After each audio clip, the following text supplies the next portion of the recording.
Good afternoon, everyone. I'm Caroline Daniel. I'm a partner at Brunswick and a recovering former journalist from the Financial Times. So I know a lot about reputation and ethics and where both can go horribly wrong if companies get this wrong. I'm afraid we're going from kind of questions about the whether we live our lives to the full to probably questions of litigation, which is not necessarily as joyous in the room. I'm not going to get you to put your hands up in quite the same way. We have here a collective of general counsels. I'm not quite sure what the collective noun is for general counsels, if it's a case of lawyers or a litigation of lawyers. But either way, we have four great ones before you. We have the general counsel of ARM on my left, Carolyn Herzog. We have Chris Fowler, a general counsel in the technology business of BT Legal.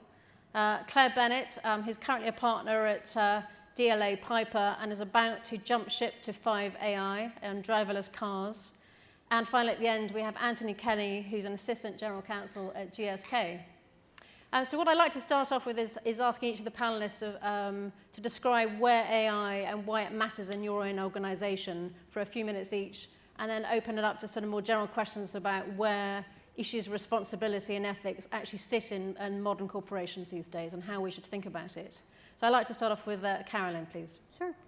Well, recently I went to Boston. I was attending my nephew's graduation, and as a treat, my brother, who is a neuroscientist, decided that we should all go to the MIT Tech Museum because there was an exhibit about a neuroscientist who had created some artwork which was representative of the brain. I didn't think it sounded like that much fun, but we all went, and as soon as we entered, there was a father who was robotically walking behind his daughter saying, you know, I am the Terminator, must terminate, must kill.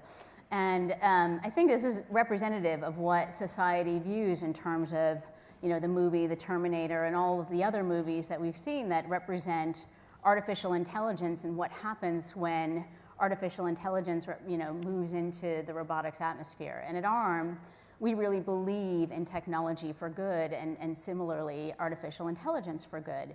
And ARM, for those that have heard of us, really has been sitting in a very invisible environment. If you're an engineer or you sit in the semiconductor world, you might have heard of us, but we are being thrust more into the public eye, and where we sit is not in a place where we design or create a product. We enable a whole ecosystem of those that are creating products or using chip technology to create chips or chip technologies that go into other products.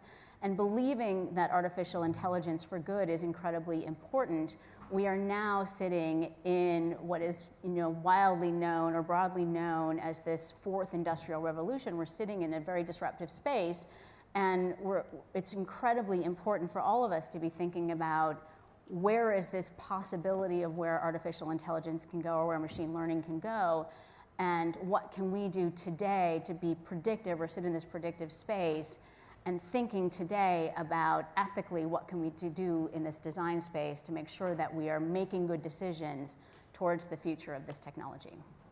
Thank you. And Chris, how do you see this from BT's perspective? Yeah, I guess from a BT perspective, I would look at this more broadly from a European telco perspective, actually. I think all European telcos probably have to embrace digitization and AI in a pretty significant way, given that fundamentally their businesses are probably run by and large on a lot of manual processes. I saw an interesting survey by Goldman Sachs recently, and they were estimating that if just the European telcos alone can digitize their businesses, it's effectively an extra 25% in EBIT over the next 10 years.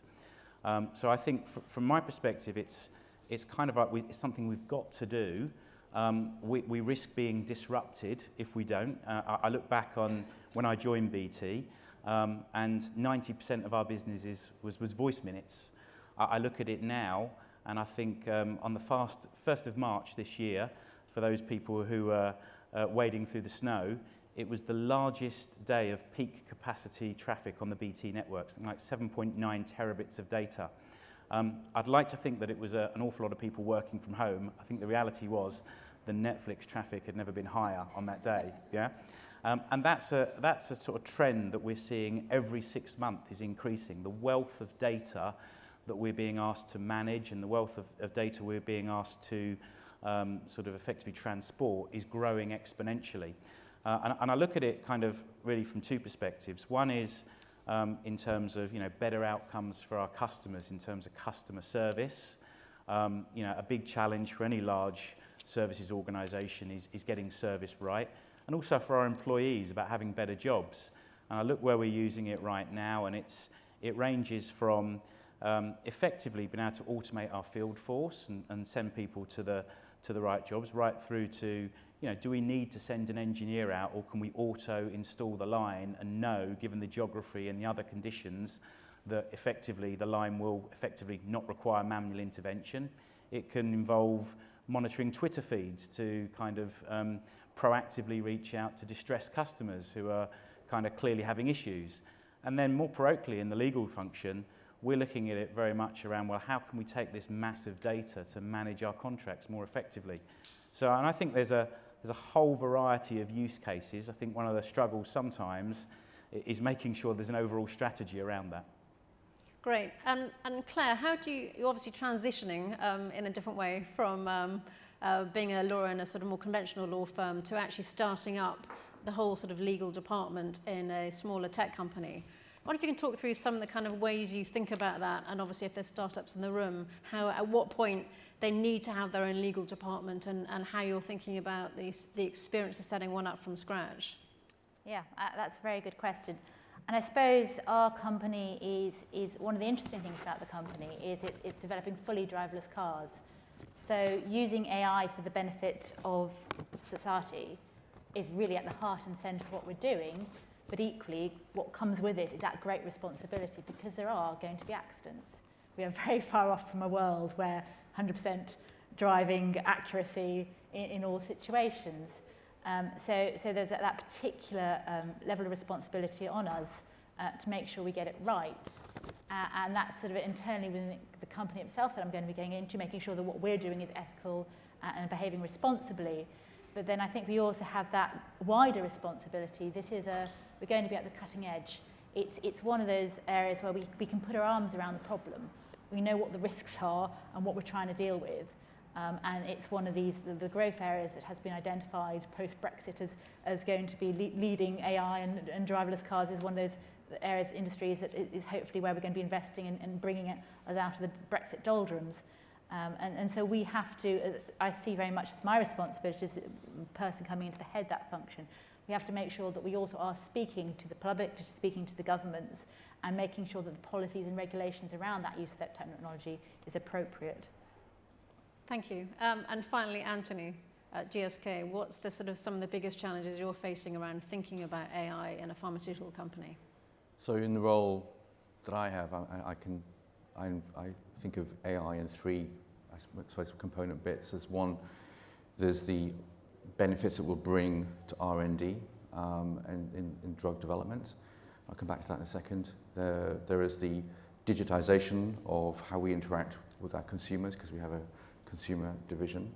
And then I also think of it from the legal perspective in terms of how we internally as a legal function support GSK, but also how we work with our external lawyers to get better service through AI as well. So going back to drug development, I think the potential of AI is huge. I mean, when you think on average there are 400,000 potential articles that are developed in the scientific world that would be interesting. Our scientists might be interested in. Just being able to access that now through technologies like AI, which we could never have done before. You're sitting there as a scientist, you've got access to all this peer-to-peer review. And also the speed. I mean, on average, it takes between 10 and 15 years to develop a drug. There are now startups who are rapidly accelerating through that process because they're using AI technologies to simulate how the molecules interact. I think there's one company in the UK called Benevolent AI, and it's run simulations with 12.4 million different molecules, and they've got 25 drugs in development within the space of 5 years, compared to how we would historically have done it, which is 10 to 15 years. So that's a great area of interest, and how that evolves and how we as a company work with that technology. Then there's the consumer side. We are working and we have relationships with people like Google and Facebook and we're looking at constantly, we're looking at ways to how we improve the experience of our customers, how we get them the products that they want when they want them. And yeah, this technology again offers fantastic opportunities, but it comes with also the challenges of what data and how you store it. And I guess we're going to talk about that more later on. And then finally, I think legal, we're probably a bit more further behind the business. I think there's two challenges for legal. When your business is running off at pace, like many of you in the room, I'm sure as well, there's a sense of, I think legal need to catch up. And one of the things I try to do is raise awareness around this technology, because our business is going to use it. Do we understand it? What's the direction of travel? But also, how can we use it ourselves? I mean, I understand our trademarks team is exploring the idea of a chatbot. So it's that, that's interesting. And we should do more of that. But I think also there's the potential, again, because lawyers, we have, I heard a statistic 2 months ago that 2015 there were 75,000 new regulations. So that's the kind of output of, in terms of the legal world, how are we as lawyers keeping on top of that? And again, I think AI offers a great opportunity to scan masses of data and take out what you need to learn. I'd like to pick up on that book, because it's something that Chris, you spoke about the other day, about actually AI does give you an opportunity to scan vast amounts of data sets. So in some ways, you can now do a lot more in-house as a lawyer, because you can use machine learning to scan vast amounts of documents rather than hiring outside law firms. Yeah. Can you just talk through sort of some of the benefits and actually how you're weighing up in the M&A department some of the kind of opportunities of machine learning versus actually you don't get to read everything, and therefore the nuance may be missing and the complexity of the law may be missing? Yeah. So 3 areas we're actively looking at right now are effectively a large-scale litigation moving forward. Typically, you'll have to do an investigation exercise, review extensive amounts of documentation, understand fact patterns, work out who spoke when, what the relevant documents are, do an assessment against that.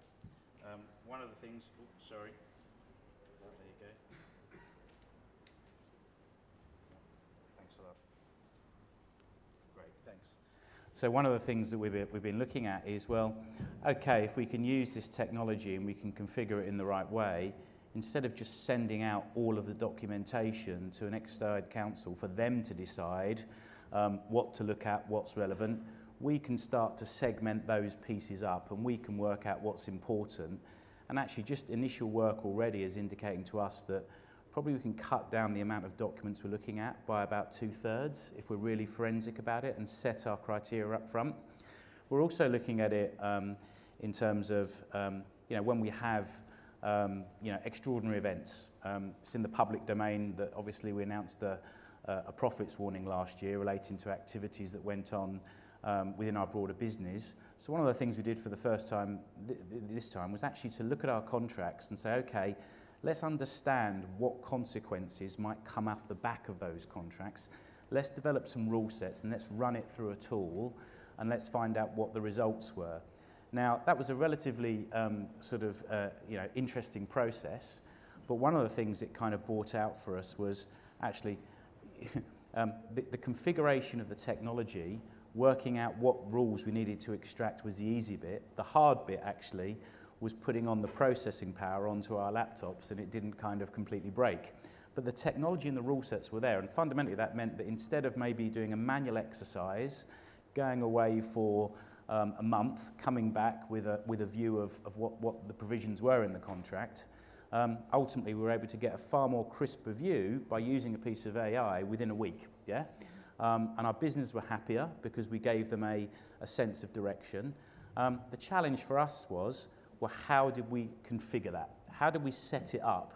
And was it set up in such a way that there were limitations in that? And actually, in fairness, we have to look at ourselves and say, we probably next time we would have improved, we'd have added a couple more loops, because as we went through it, we learned more steps. I'd be really interested in this, Carolyn, about how, obviously, the job of the legal counsel should be to scan the risk horizon and think ahead about where the law is going and ethics are going. And I'm really interested in AI. A lot of people talk about ethics, but the sort of how to actually incorporate it in a legal structure in the organization. A lot of people are saying the data scientists have to learn ethics and think about it at the algorithm level, but actually the job of the general counsel is to think about ethics on behalf of the organization in many ways. What is the role of a general counsel, and what sort of opportunities do you see for the general counsel to own this space on behalf of the organization and proactively think about ethics across the organization in new ways? Yeah, and this has been a really interesting conversation for us because we've started a working group at ARM to think about this particular space, and I think there's nothing that I have encountered in the past that is more predictive than this particular technology space, and thinking about, well, where might regulation go? You know, what kinds of things could possibly go wrong, and how can we help the business to grow and to enable the business to grow, and understanding the possible misuse of technology and where regulation might go. In particular, when you think about the cultural nuances, because culture and law and sociology really go hand in hand. And in AI, I mean, if you think about data privacy as a good example in terms of leveraging, you know, the different perspectives in culture around, well, how can my information be used in a public-private space, and GDPR is a good example of that. You know, I think we could all look at GDPR and say, well, look, in terms of the general principles, we believe in protecting my private information, and harmonization of that law, even though it may be difficult to administer that from a company perspective, is a good thing. The difficult nuance of that from an AI perspective is where we see data localization laws, and that's where AI, for instance, is a very difficult concept. But what's the remit of your sort of ethics body or working group, and what kind of people are you bringing into it? What's a good example for people in the room to kind of take away about? We've got DeepMind has obviously set up an ethics group. We've heard from Google, which has just set up its own sort of ethical principles. Yeah. It'd be just great to get a practical experience of how does that work? Do you just have a complete disconnect between what the lawyer thinks about risk versus other people in the room? Sometimes, and I think the representation of this conference is a really good example of the representation of the group that ARM has set up. This is an incredibly diverse conference. I can't remember the last time that I came to a conference that has the kind of diversity that this conference represents. And I think that was clearly very intentional, and that's why diversity is so important. It has LGBT representation, it obviously has a clear, representation of gender diversity, of people of color, and that is why a diverse representation is so important in AI. We've seen that in bias, where bias has gone wrong in AI in the past. So the representation that we've set up in our AI working group has data scientists, it has marketing people, it has salespeople, it has legal people, but legal people representing different representations within the group, people that are deeply embedded in the business and different areas of the business, not just people that are working with the AI groups, but people that are intersecting with different parts of the business, so that we have really healthy debates, and we've all come to the table knowing and not necessarily going at it with the typical mindset of lawyers, which is let's figure out what the problem is and let's point out all the problems with the problem, but knowing that we don't have the answers yet from an AI perspective. We're actually thinking about it from a very predictive model, and also looking to the external groups and knowing that there are really smart people thinking about the ethics of AI, whether it's DeepMind's or other groups, and saying, well, what are they saying? What are they thinking about? How can we bring that back to what we're thinking about? And how can we think about it from, again, this ecosystem in which we sit and our customers and what they're thinking about? Isn't there a challenge in that a lot of these ethics boards are internal facing? We have no idea what's really happening at, okay, Google can publish their principles, but we don't really know what's happening within DeepMind and the ethics board. It's not a public facing ethics, and a lot of the regulators are, it's a great thing for companies to say to the regulators, yes, we've got it sorted, we're having internal debates about ethics and we're talking to the odd moral philosopher. But can we just have some examples about, obviously Claire, you're starting out, and driverless cars is probably, literally at the forefront of some of the most poignant ethical and, life and death decisions about how to bake ethics in right at the front. How do you think about it in terms of sort of how ominous it is? Potential for litigation is obviously massive, but ethics is even therefore more important in the sort of driverless car debate. Yes, and I think it varies very much as to what your nature of your company, what you're doing, in terms of how you sort of look at it and regulate it. Because obviously it's cool for us, but if you are simply using a tool which is perhaps automating your processes, that's very different ethical considerations to whether when you're doing something which has a significant impact on somebody's life. And I know the House of Lords looked at the report, and there's a discussion Tim Clement-Jones earlier today when he was going through that report, and some of the things that he was saying was, when is it appropriate to actually use AI?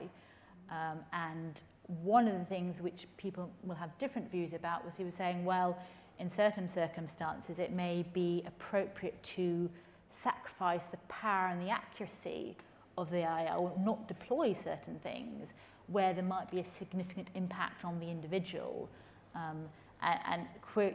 so hold back our development of AI until we know and can predict what it is doing. But then you get to that situation where actually can you predict what AI is doing, and how do you build in that transparency and accountability? And are you looking at transparency as being able to explain up front what it's doing, or is it can we work out from what is happening from the outputs what is happening? And I think it's not going to be a one-size-fits-all debate. And this is why I say I think the autonomous cars is almost one where you can put your hands around it a little bit more easily. Saying that, it's going to be a very difficult one to actually, regulators will have to come in, lawmakers will have to come in, because driving a car, you have legislation around, what is dangerous driving, when you can use these things. So it is clearly now where there will be some level of law and regulation having to be created.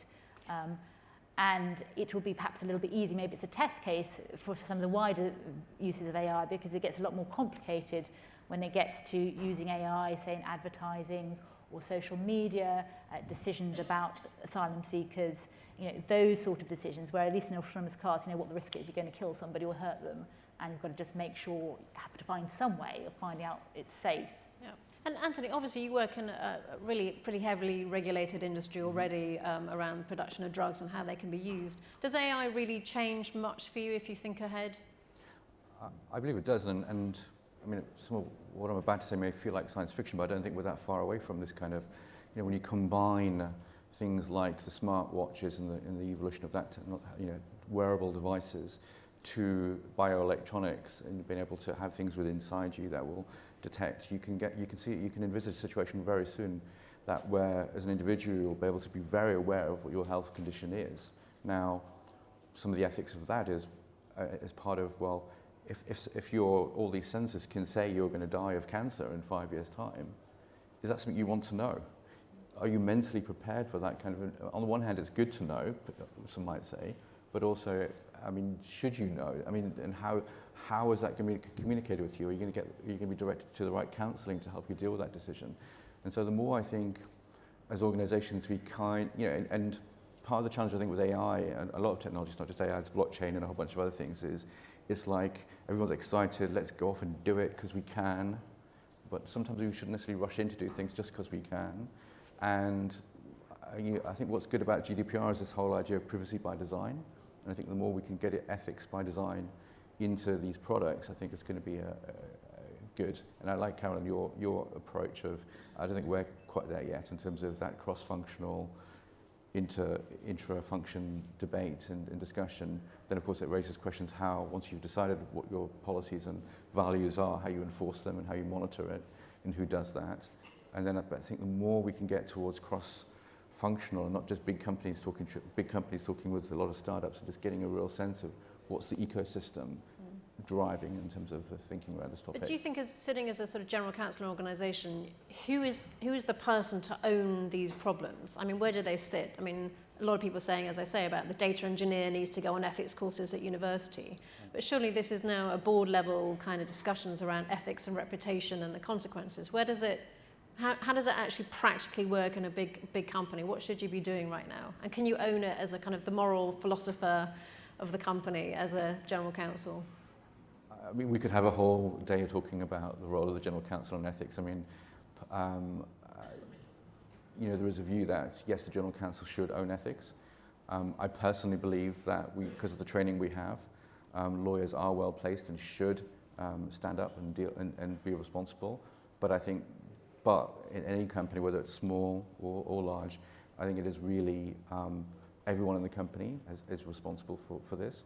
And yeah, I think if you're lucky enough to have a board, and many companies in this room might not, then yes, I think it is. That's a forum where these issues should be discussed and values formulated. But I think then you need to work out how you then create a culture. I think you mentioned that, Carolyn, around that, so that everyone feels responsible.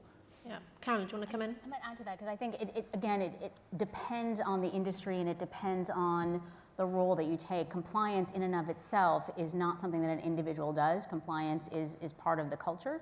I act as the Chief Compliance Officer for ARM, but the Chief Compliance Officer may not be the General Counsel at other companies. I think the General Counsel always plays a role, but if you are good at compliance in your company, then part of your role is to make sure that it is part of the DNA and part of the culture of the company and you engage everybody.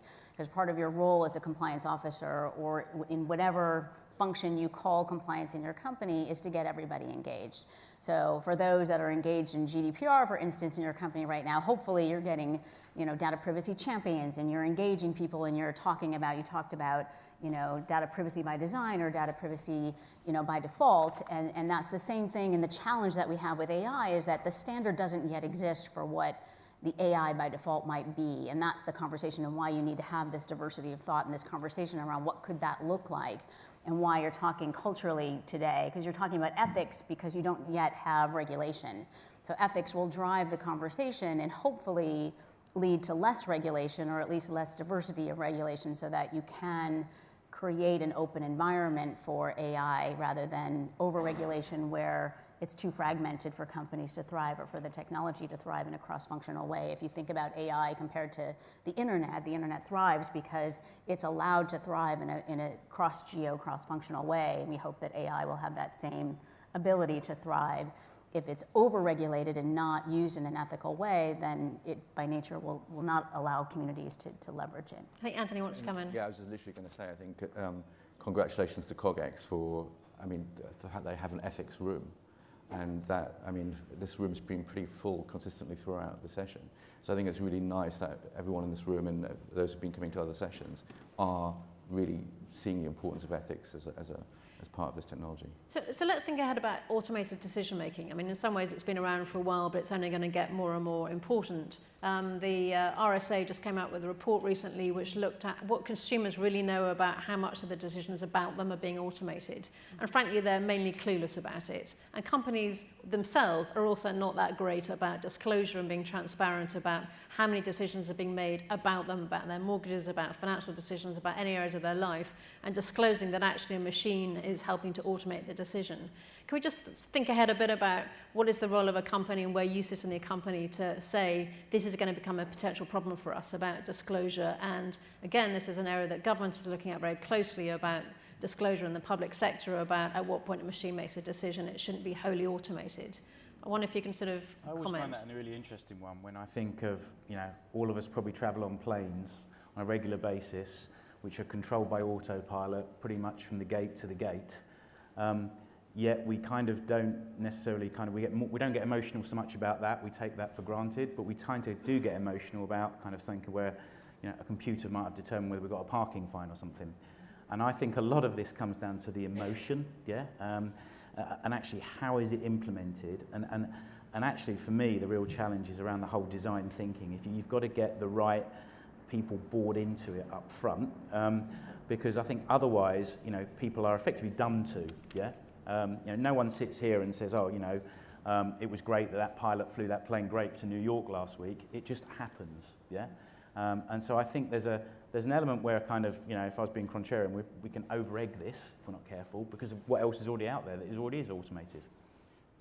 And I was just going to jump in. So, one of the interesting statistics about the RSA report was they said 60% of the people responding would not be comfortable with automated decision making in the workplace and the criminal justice system. But when you looked at some of the graphs, and this is just a by-eye, I did not run the statistics, but it looked to be those were the areas where people were least familiar with actually that automated decision making was being used. So a lot of this is actually the fear of the unknown. And you find in some of the laws and regulations we have, GDPR being one of the examples, already has some fairly good principles in place. One of the principles of GDPR is where decision making is fully automated and has a significant impact, legal impact, that person should have must be told about it, and then has that right to ask for that decision to be reconsidered by the AI, and then also to be taken by a human person. instead. And that only applies for the GDPR, but you can see how those general principles can be generalized and perhaps mated through the system. How much of a nightmare will that become for companies, though? Well, that's a practical information point of view. But then you see it ties in with the House of Lords, and Tim Clement-Jones, he was saying sort of one-on-one that we're fairly confident that some of these principles will be taken up. But again, it was this difference between, he saw in their review, the difference between technical transparency, so understanding what was going on in the algorithm, and explainability. And actually, from the feedback that they had, they thought that explainability was more important, because people don't need to know how the decision is being technically done, but they want to understand how it's being made, why it's being made. So I suppose, one of the reasons is that you can challenge and critique the decision to make sure it's being fair and reasonable, and make sure that then there is some oversight. I think the explainability is fascinating, because it's that black box of where the decision is being made, and that's been discussed a lot in AI. And the questions around the human factor, right? So people do not like it if a machine is making a decision, because they feel that it lacks this empathy, this human factor of, how could a machine make a decision about something that I care about if it lacks the humanity, if it lacks this human contact or this empathy or sympathy? It could not possibly understand how somebody might feel about the situation. And yet there's the contrary factor, again, going to bias in decision making and that human factor of fairness. And so, the factor around AI that is so appealing to so many of us is that if we design it correctly, if we are able to remove bias in the design, then you can ultimately end up with a fairer outcome. But yet, if it lacks the humanity or that empathy, that makes people uncomfortable, and therefore people want this explainability.